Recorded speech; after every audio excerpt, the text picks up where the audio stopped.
2년 사귄 연인이 자신의 기대와 다르게 행동할 때마다 실망하고 화가 났어요. 상대방이 더 자주 연락해 주길 바랐고 더 로맨틱하게 대해 주길 원했죠. 매번 기대가 충족되지 않을 때마다 서로 싸우게 됐고 결국 관계는 끝이 났어요. 이런 경험 누구나 한 번쯤은 있을 거예요. 연애에서 가장 큰 고통의 원인은 바로 욕망과 기대예요. 부처님께서 2500년 전에 말씀하신 고통의 원인이 바로 여기에 있어요. 오늘은 부처님의 가르침을 통해 연애에서 욕망과 기대를 내려놓는 방법을 알아보겠습니다. 부처님께서는 모든 고통의 원인이 가래라고 하셨어요. 가래란 갈급한 애착, 즉 끝없는 욕구를 의미해요. 연애에서도 이 가래가 우리를 괴롭히는 주범이에요. 상대방에게 무언가를 바라고 기대하는 순간 고통이 시작돼요. 더 사랑받고 싶고, 더 관심받고 싶고, 더 특별하게 대해달라고 요구하게 되죠. 하지만 상대방은 내 기대대로 움직이는 로봇이 아니에요. 한 남성의 경우 여자친구가 매일 연락해 주길 바랐다고 해요. 하루라도 연락이 없으면 불안해하고 서운해했던 거죠. 여자친구 입장에서는 때로는 개인적인 시간도 필요했는데 그걸 이해하지 못했어요. 결국 여자친구는 질식할 것 같다며 이별을 통보했죠. 욕망과 기대가 사랑을 질식시킨 대표적인 사례예요.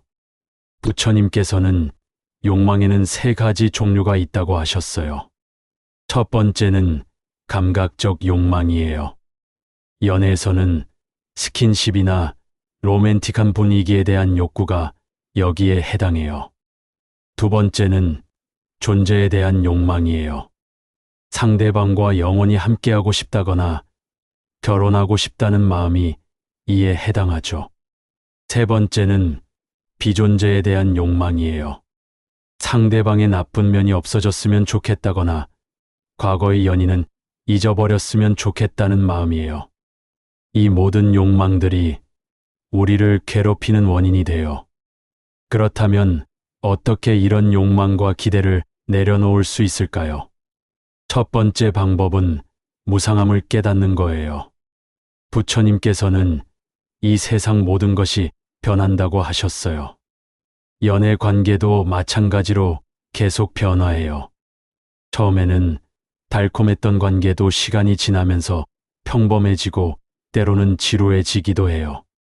이런 변화를 자연스러운 것으로 받아들여야 해요. 한 여성의 경우 연애 초기의 설렘이 사라지자 남자친구가 자신을 사랑하지 않는다고 생각했다고 해요. 하지만 관계가 깊어지면서 설렘 대신 안정감이 생긴다는 걸 깨달았죠. 변화를 받아들이자 관계가 훨씬 편안해졌어요. 모든 것은 변한다는 사실을 받아들이면 집착이 줄어들어요. 두 번째는 현재 순간에 집중하는 거예요. 부처님께서는 과거에 매달리지 말고 미래를 걱정하지 말고 현재에 머물라고 하셨어요. 연애에서도 지금 이 순간의 행복에 집중하는 게 중요해요. 미래에 대한 불안이나 과거의 아픔 때문에 현재의 사랑을 놓치는 경우가 많아요.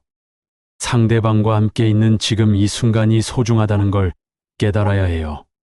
실제로 한 커플의 경우 항상 미래 계획만 세우다가 현재를 즐기지 못했다고 해요. 언제 결혼할지, 어디서 살지 그런 이야기만 하다 보니 지금의 데이트가 재미없어졌던 거죠. 현재에 집중하기 시작하자 관계가 다시 활력을 찾았어요. 현재 순간의 소중함을 깨달으면 불필요한 걱정이 사라져요. 세 번째는 상대방을 있는 그대로 받아들이는 거예요. 부처님께서는 모든 존재를 있는 그대로 사랑하라고 하셨어요. 상대방을 내 기준에 맞춰 바꾸려고 하지 말고 그대로 인정해야 해요. 상대방의 성격이나 습관을 바꾸려고 하는 순간 갈등이 시작돼요. 대신 그 사람만의 독특함을 이해하고 받아들이려고 노력해야 해요. 한 남성의 경우 여자친구가 늦잠을 자는 습관을 고치려고 계속 잔소리했다고 해요. 하지만 그게 그 사람의 자연스러운 리듬이라는 걸 받아들이고 나서는 갈등이 줄어들었죠. 상대방을 바꾸려고 하지 않으니 둘 다 편해졌어요. 있는 그대로 받아들이는 것이 진정한 사랑이에요. 네 번째는 자기 자신을 먼저 사랑하는 거예요. 부처님께서는 자신을 사랑하지 못하는 사람은 다른 사람도 제대로 사랑할 수 없다고 하셨어요. 상대방에게서 사랑을 구걸하기보다는 스스로 행복해져야 해요. 자신이 불완전하다고 생각하면 상대방에게 그 빈자리를 채워달라고 요구하게 돼요. 하지만 그건 상대방에게도 부담이 되고 자신에게도 의존적인 관계를 만들어요. 한 여성의 경우 혼자 있을 때 불안해서 남자친구에게 항상 함께 있어달라고 했다고 해요. 하지만 혼자만의 시간을 즐기는 법을 배우고 나서는 관계가 훨씬 건강해졌죠.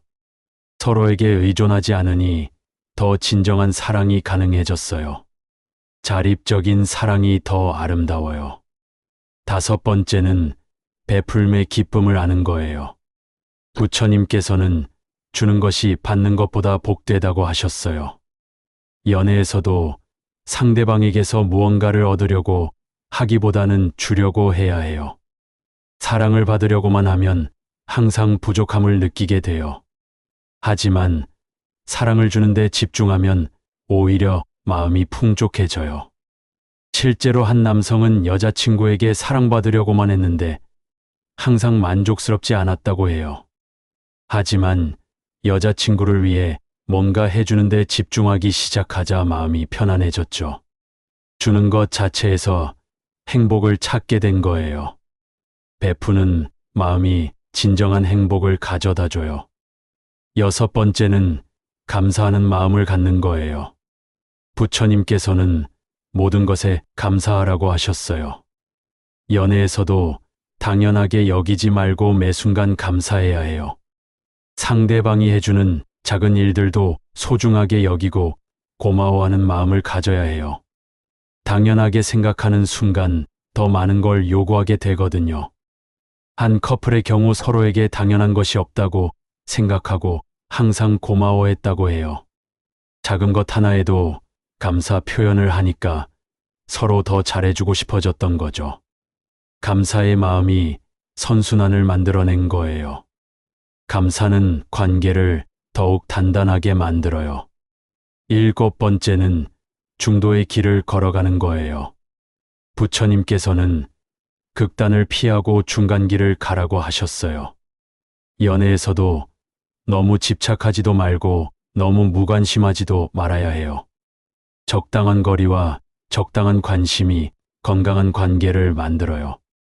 너무 가까우면 답답하고 너무 멀면 소원해지거든요. 한 커플의 경우 처음에는 24시간 붙어 있다가 나중에는 각자 개인 시간도 갖기 시작했다고 해요. 균형을 찾으니까 관계가 훨씬 자연스러워졌죠. 중도의 지혜가 관계에도 적용된 거예요. 균형 잡힌 사랑이 오래갑니다. 여덟 번째는 무아의 가르침을 실천하는 거예요. 부처님께서는 고정된 자아는 없다고 하셨어요. 연애에서도 내 고집이나 아집을 내려놓아야 해요. 내가 옳다는 생각이나 내 방식이 최선이라는 믿음을 버려야 해요. 상대방의 관점도 존중하고 함께 해결책을 찾으려고 노력해야 하죠. 실제로 한 남성은 항상 자신의 의견만 고집했는데 여자친구와 계속 부딪혔다고 해요. 하지만 상대방의 입장에서도 생각해 보려고 노력하니까 갈등이 줄어들었죠. 자아에 대한 집착을 내려놓으니 관계가 부드러워진 거예요. 유연한 마음이 조화를 만들어요. 아홉 번째는 용서하는 마음을 기르는 거예요.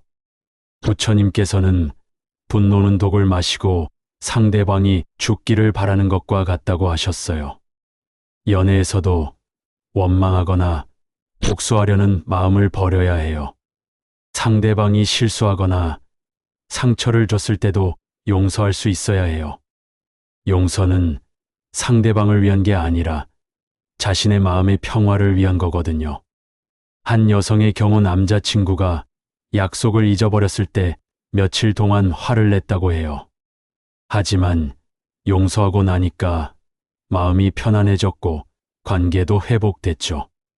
용서는 자신을 자유롭게 해주는 선물이에요.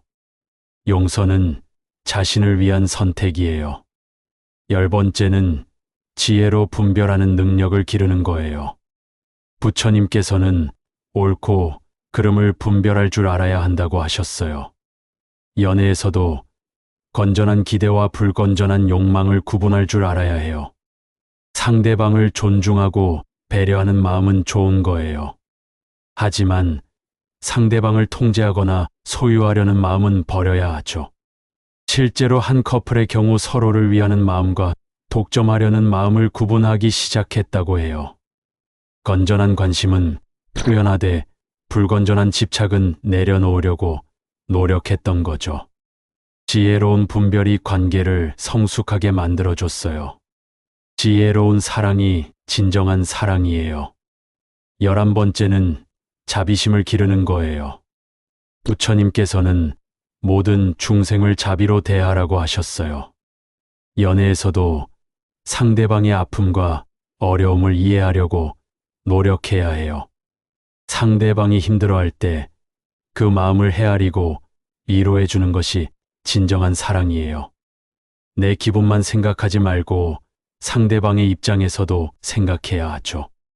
한 남성의 경우 여자친구가 직장에서 스트레스 받을 때 자신과의 데이트에 집중하지 못한다고 섭섭해했다고 해요. 하지만 여자친구의 힘든 상황을 이해하고 위로해 주니까 오히려 관계가 더 깊어졌죠. 자비심이 사랑을 더욱 깊게 만들어줘요.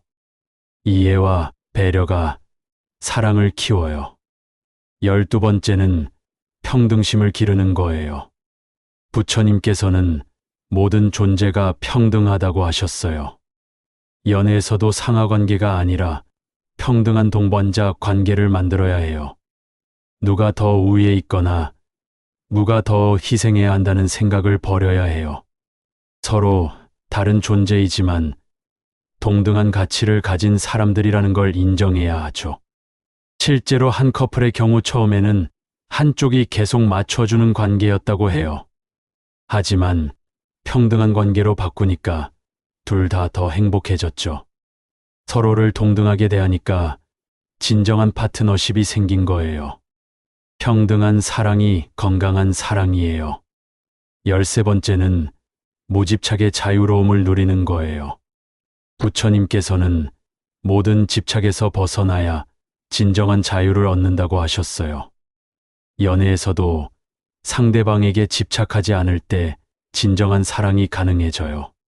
상대방을 꽉 잡고 놓지 않으려고 하면 오히려 멀어져요. 자유롭게 두고 신뢰할 때 더 가까워질 수 있어요. 한 여성의 경우 남자친구를 믿지 못해서 계속 의심하고 감시했다고 해요. 하지만 집착을 내려놓고 믿어주니까 남자친구가 오히려 더 충실해졌죠. 무집착의 자유로움이 신뢰를 만들어낸 거예요. 자유로운 사랑이 진짜 사랑이에요. 14번째는 인내심을 기르는 거예요. 부처님께서는 참을성이 최고의 수행이라고 하셨어요. 연애에서도 성급하게 결과를 요구하지 말고 기다릴 줄 알아야 해요. 상대방이 변화하는 데는 시간이 필요해요. 내가 바라는 대로 즉시 바뀌지 않는다고 실망하지 말아야 하죠. 실제로 한 커플의 경우 서로의 단점들을 인내심을 갖고 기다려줬다고 해요. 즉시 변화를 요구하지 않고 천천히 함께 성장해 나갔던 거죠. 인내심이 사랑을 성숙하게 만들어줬어요. 기다림도 사랑의 표현이에요. 마지막으로 가장 중요한 건 자각하는 마음이에요.